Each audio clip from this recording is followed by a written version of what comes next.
আসসালামু আলাইকুম ওরহমতুল্লাহি ওবারাকাতুহু। ইমাম মাহাদি আলাইহিসসালাম কখন আত্মপ্রকাশ করবেন? ইমাম মাহাদি আলাইহিসসালাম রাসূল সাল্লাল্লাহু আলাইহি ওয়াসাল্লামের বংশধর এবং হযরত ফাতিমা রাদিয়াল্লাহু আনহু-এর সন্তানদের মধ্য হতে হবে। তার মাতা-পিতার নাম রাসূল সাল্লাল্লাহু আলাইহি ওয়াসাল্লামের মাতা-পিতার নাম অনুযায়ী আবদুল্লাহ ও আমিনা থাকবে। তার স্বভাব চরিত্র রাসূল সাল্লাল্লাহু আলাইহি ওয়াসাল্লামের স্বভাব চরিত্রের ন্যায় হবে। বিশ্বজগতে মহাপ্রলয়ের ১৫০ শতাব্দী পূর্বে যখন দেশময় অশান্তি ও মুসলমানদের দুরবস্থা ঘটবে, তখন তিনি ইমামরূপে আত্মপ্রকাশ করবেন। পৃথিবীর শেষ শতাব্দীর পূর্বে মুসলমান খ্রিস্টানদের সাথে নিরাপত্তা চুক্তিতে আবদ্ধ হয়ে মুসলমানগণ তাদের সাথে একত্রিত হয়ে শত্রুদের বিরুদ্ধে যুদ্ধযাত্রা করবে এবং এই যুদ্ধ উভয় দলে জয়লাভ করবে, নিরাপদে স্বদেশে প্রত্যাবর্তন করবে এবং এ সময় একজন খ্রিস্টান তাদের ধর্মের ক্রুশ উত্তোলন করবে এবং বলবে, সলিব বা খ্রিস্টান ধর্মের জয় হয়েছে। এতে করে একজন ধর্মপ্রাণ মুসলমান রাগের মাথায় তাদের সলিব ভেঙে ফেলবে। ফলে খ্রিস্টানগণ মুসলমানদের সাথে পূর্বের নিরাপত্তা চুক্তি ভঙ্গ করবে এবং উভয় দলের মধ্যে ভীষণ যুদ্ধ আরম্ভ হবে। এই যুদ্ধে অধিকাংশ মুসলমান শহীদ হবেন।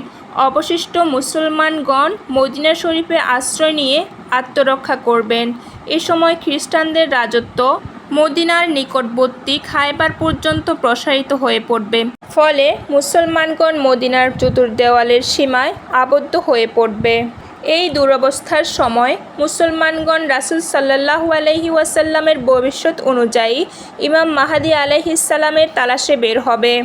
এদিকে মুসলমানদের খলিফার ইন্তেকাল হলে ইমাম মাহাদি আলাইহিসসালামের উপর খেলাফতের মহান দায়িত্বভার অর্পিত হয় নাকি, এই ভেবে তিনি মদিনা শরীফ ত্যাগ করে মক্কা শরীফে আগমন করবেন। এতদা সত্ত্বেও মক্কা শরীফের কিছু সংখ্যক মুসলমান তার সন্ধান পেয়ে অনিচ্ছাকৃতভাবে তাকে খেলাফতের বায়াত করাতে বাধ্য করবেন। মাকামে ইব্রাহিম এবং রুকনে ইয়ামিনের মধ্যবর্তী স্থানে তারা তার হাতে সর্বপ্রথম বায়াত গ্রহণ করবেন এবং তখন গায়েবী আওয়াজে বলা হবে, হাযা খলিফাতুল্লাহিল মাহাদি ফাসমাউ লাহু ওয়া আতিউ। অর্থাৎ এই ব্যক্তি আল্লাহর মনোনীত খলিফা মাহাদি, কাজেই তোমরা তার কথা শ্রবণ করো এবং তার নির্দেশ অনুযায়ী কাজ করো। অতঃপর ইমাম মাহাদি আলাইহিসসালাম আত্মপ্রকাশ করেছেন। এই সংবাদ দিকে দিকে ছড়িয়ে পড়বে। ইমাম মাহাদি আলাইহিসসালামের আত্মপ্রকাশের সংবাদ পেয়ে নানা দেশের মুসলমানগণ তার সাথে যোগদান করতে শুরু করবে। এমনকি শাম ও ইরাকের আউলিয়া আল্লাহ ও আদালগণ তার সাথে বায়াত হতে আরম্ভ করবে। খ্রিস্টানগণ ইমাম মাহাদির আবির্ভাবের সংবাদ পেয়ে তার সাথে যুদ্ধযাত্রা করবে। অতঃপর তাদের সর্বমোট ৮,৪০,০০০ সৈন্য সম্বলিত ৭০টি জান্ডা থাকবে। খ্রিস্টানগণ এ অসংখ্য সশস্ত্র বাহিনী নিয়ে বিপুল বেগে অগ্রসর হতে থাকবে। ওদিকে হারেস নামের এক ব্যক্তি মা ওয়ারাইন নহর হতে বিপুল সেনাবাহিনী নিয়ে ইমাম মাহাদির সাহায্যার্থে অগ্রসর হতে থাকবে।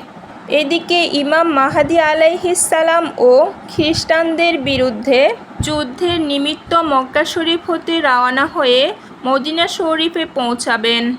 তথায় তিনি রাসূল সাল্লাল্লাহু আলাইহি ওয়াসাল্লামের রওজা শরীফ জিয়ারত করে সিরিয়া ও শামের দিকে অগ্রসর হতে থাকবে।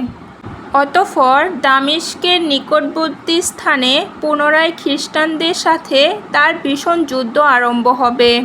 এভাবে করে যুদ্ধের পর যুদ্ধ চলতে থাকবে। সর্বশেষে মুসলমানদের বীরত্বের নিকট তারা শোচনীয়ভাবে পরাজিত হয়ে এদিকে সেদিকে পলায়ন করবে। অতঃপর হযরত ইমাম মাহাদি আলাইহিসসালাম খ্রিস্টানদের কর্তৃক বিশৃঙ্খলিত দেশসমূহের পূর্ণ শান্তি ও শৃঙ্খলা স্থাপনের কাজে লিপ্ত হয়ে পড়বেন। তিনি মুসলিম সেনাবাহিনীকে দেশের নানা স্থানে পাঠিয়ে শান্তি ও শৃঙ্খলা স্থাপন করবেন। সুবহানাল্লাহ।